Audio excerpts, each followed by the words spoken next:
Hi, I'm Chef Jen. Welcome back to my channel. Today I'm going to be teaching you how to make pork baby back ribs.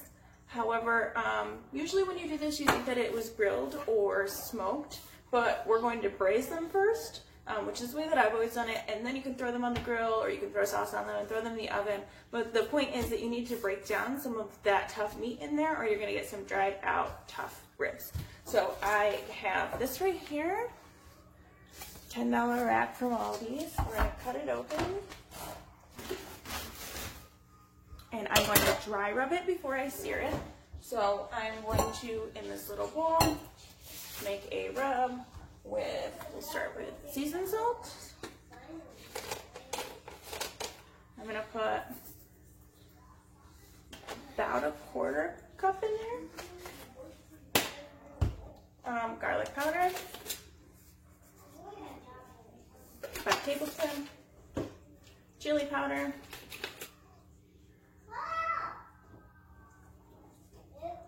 about a teaspoon, allspice. You don't have to put this in, but I'm going to give it a little bit of a kick. Not much, probably about a half a teaspoon, not much at all. A little bit of thyme, also about a teaspoon. Cumin, because cumin is honestly just really good on meat. Who knew? About a teaspoon. Some basil. About a half a teaspoon. And I forgot to put my pepper out, but we'll grab that right now.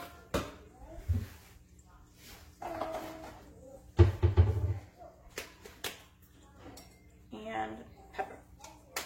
So I didn't actually make a whole lot of dry rub, but you don't need a whole lot. There's probably a total of about, probably not even a half a cup of spice mix here, but that's okay. You're only gonna rub both sides real quick.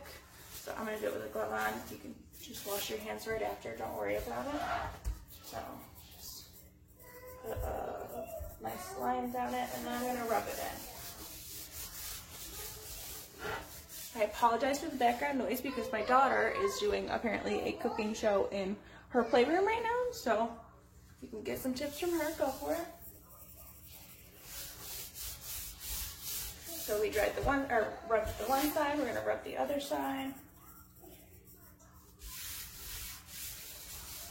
I'm gonna rub it in so it's sticking to all the surfaces, try to get the edges and everything. The more flavor you get on there, the better. And then my next step is I'm going to sear it. So I actually have a cast iron griddle that I'm going to sear it on. And what you're just going to do is you're going to just start it cooking. So just get a nice brown spot on each side. And then we're going to go into our crock pot. And I'm going to be adding some beer, just whatever you have on hand. I've also done this with champagne. So whatever you've got, we're going to add that in there. And we're going to let it cook for quite a while, but we'll get there in just a second. So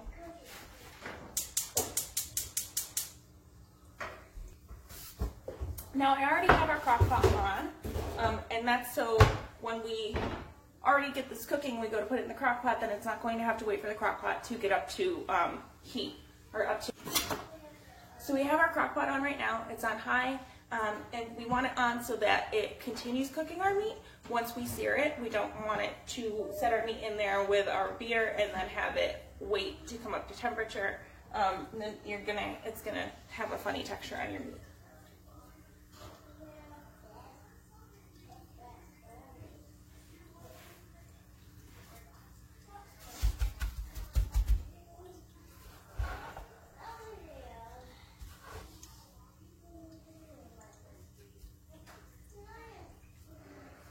Another quick little reminder is that pork does facilitate a lot of foodborne illnesses. So when you're working for pork or with pork, make sure that you're washing your hands thoroughly, make sure you're washing your cutting board thoroughly afterwards, your whole work surface, anything that you possibly have touched. Make sure you're wiping it down with a Clorox bleach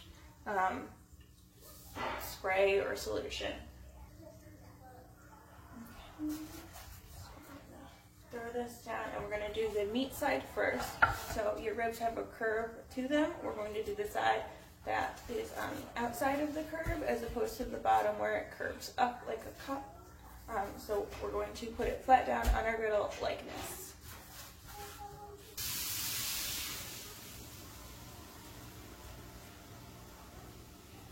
To get a good sear on your meat, you should have a hot pan or a hot griddle with a little bit of oil in it. And when you go to put your meat down, you should hear this noise. That's the money. If you don't hear that noise, then your pan isn't hot enough. So just let it heat up a little bit more. Also, never warm a pan that you don't have any oil in. You're taking the chance of warping it, and once it's warped, it's completely garbage. So keep that in mind. So we've given it a few minutes on each side. Obviously, the curb side isn't really going to sear, but you just want to get that rub so that it's set in and so that it's not going to come off when you pour the liquid over top of it. Now, this whole rack is not going to fit in my crock pot, so I'm going to cut it in half so we can do 2 layers. And when you do that, you're going to flip it over. You're going to find a rib bone, and you're just going to cut down one of the rib bones.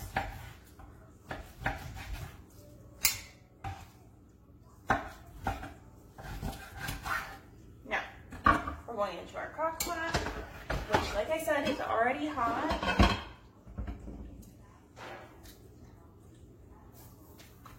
And actually, hear the sizzle when I put it in there. Mama. 1 second. Mama. I don't know. So we've got our 2 racks in here, and I'm going to be pouring enough beer over top so that it mostly covers it. We want it to go. Because I have them stacked, I'm going to have to use 2 cans.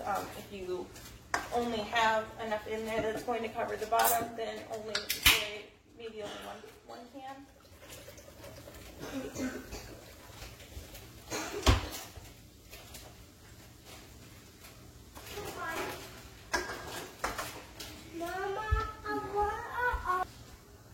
So we have gotten our pork in our crock pot and put enough beer in there so that it mostly covers.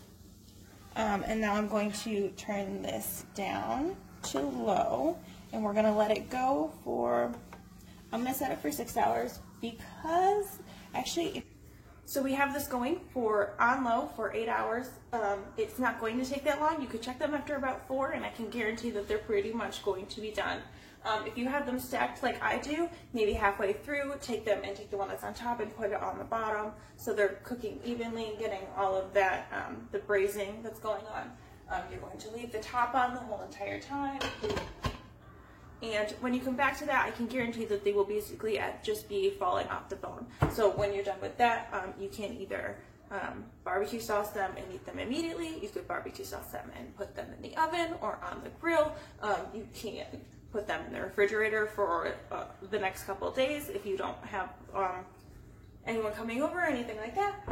What I also like to do is take some of the liquid that we have when we're done with this and add it to our barbecue sauce, and it helps flavor our barbecue sauce and not make it so in your face jar / barbecue sauce, and it helps marry the flavors. So that was a $10 recipe. Not as hard as you might think, but pretty simple and kind of set it and forget it, and totally worth it. Okay, so here we are. Our ribs cooked on low for, let me think about this, they went in at 12:45, they were shut off at 7, so almost 6 hours, and they are fall off the bone. So like I said, after about 3 hours, they're pretty much done. But watch this. You're gonna have to be gentle getting them out of here. And that bone just fell out of the end. Here we go. Here's our rack. Spilled some juice there. And we can literally just slide the bone out clean. So, not that you want to do that. Maybe you want to eat them on the bone, but whatever. That's how tender they are, and the flavor is absolutely on point.